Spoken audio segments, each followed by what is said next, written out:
Well, howdy friends, Brian Flechsig of Mad River Outfitters and the Midwest Fly Fishing Schools, and welcome to a very special episode. We're coming at you from the Great Smoky Mountains National Park, where we have the Smoky Mountain Master himself, Mr. Ian Rutter.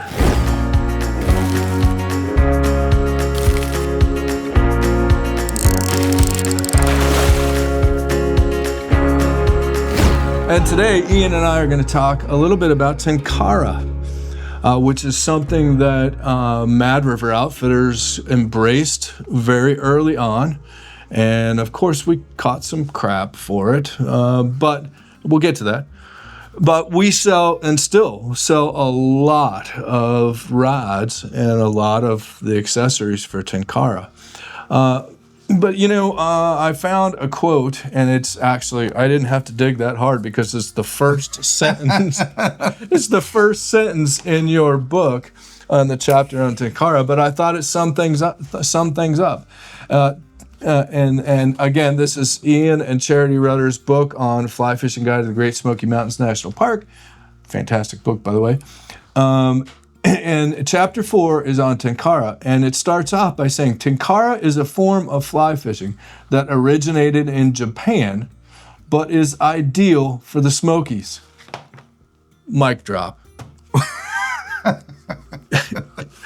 You just summed it up. It's absolutely ideal for the Smokies. So, Ian, tell us a little bit about, let's start with a little bit about Tenkara, and then we'll talk about why we feel that it's so ideal for the Smokies. Yeah.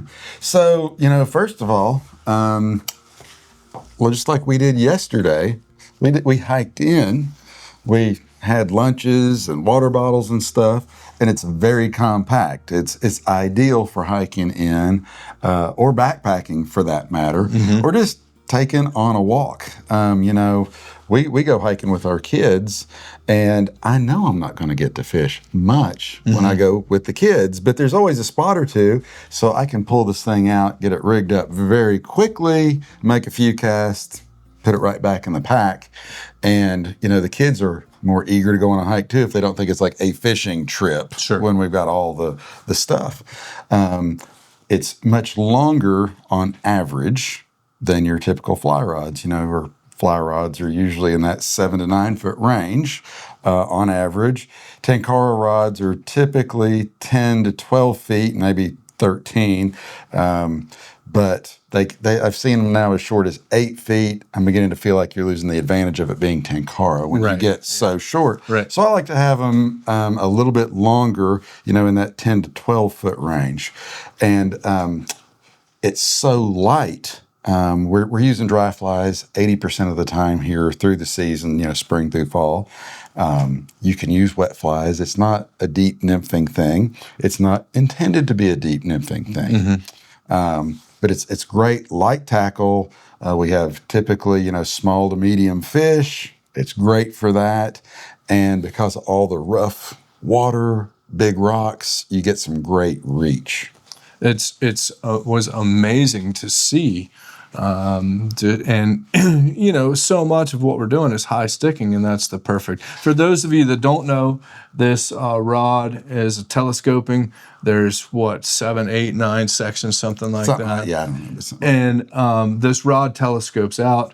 Ian has a little line holder on here. Can you tell us a little bit? So it telescopes out. It's very easy to do, and then telescopes right back down when you're ready to put it away. And literally, that's the package. You even have the line, which is fixed to the very tip.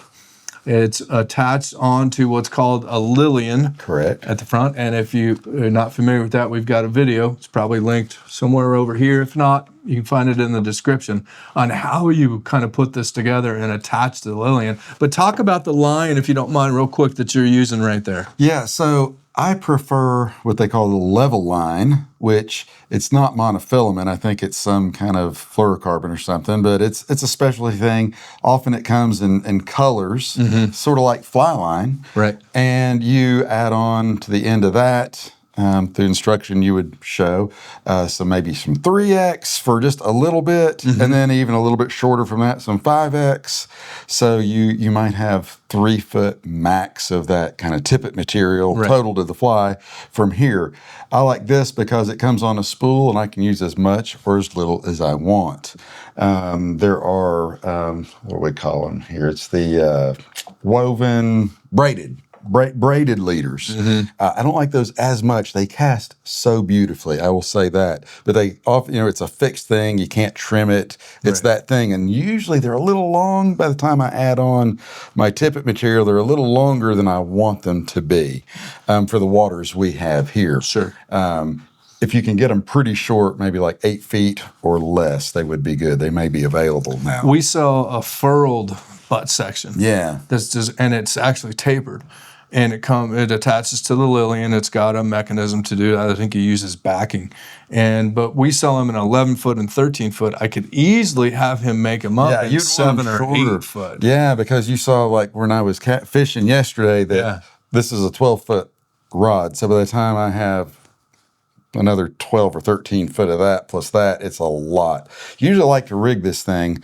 So I've got it extended, and we'll just say the colored portion, regardless of what the material is just short of the cork. I like it somewhere in here.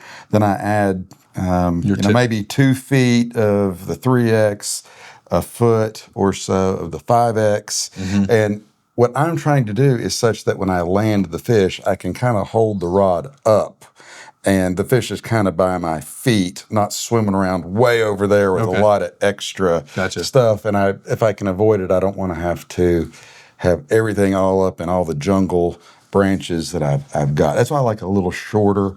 And since you can't reel it up, you're fishing all of it. When this first started coming about, Daniel Galhardo of Tenkara USA, Daniel started talking about it. I thought it was really cool and thought in my mind, wow, that would be amazing in mountain streams.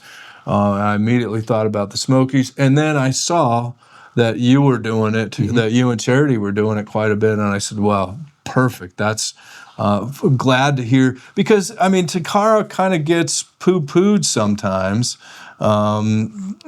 People think, oh, that's not fly fishing, or it's not cool enough, and you had a little story talking about somebody was asking you, or somebody was saying it was not their thing, and you had a little story. That's right. Yeah. So one of my good friends, probably 12 years ago, whenever this kind of came out, and I just started getting into it, and I was like, man, this is pretty good. This is pretty interesting stuff. It's cool. It works great.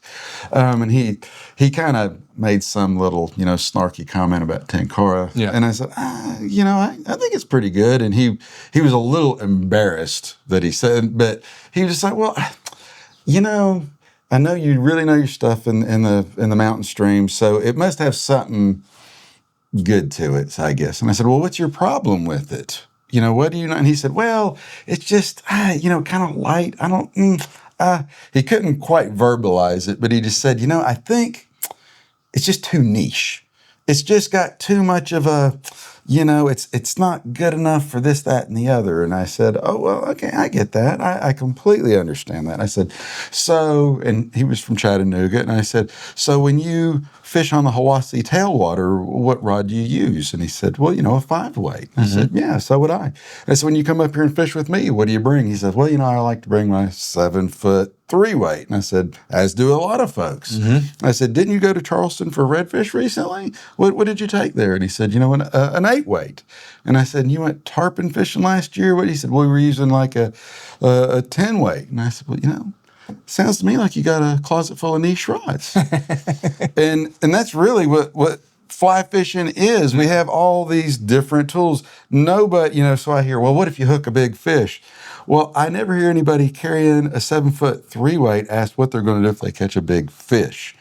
You're just as in much trouble with that as you are a 5-weight in these creeks, because there's boulders and rapids, and the fish goes, It's tough. So I don't think about the worst case scenario when I'm fly fishing. Yeah. Well, it's just another tool in the toolbox. Absolutely. What is the saying goes? You can get through life with one socket wrench, but I'd rather have a whole set.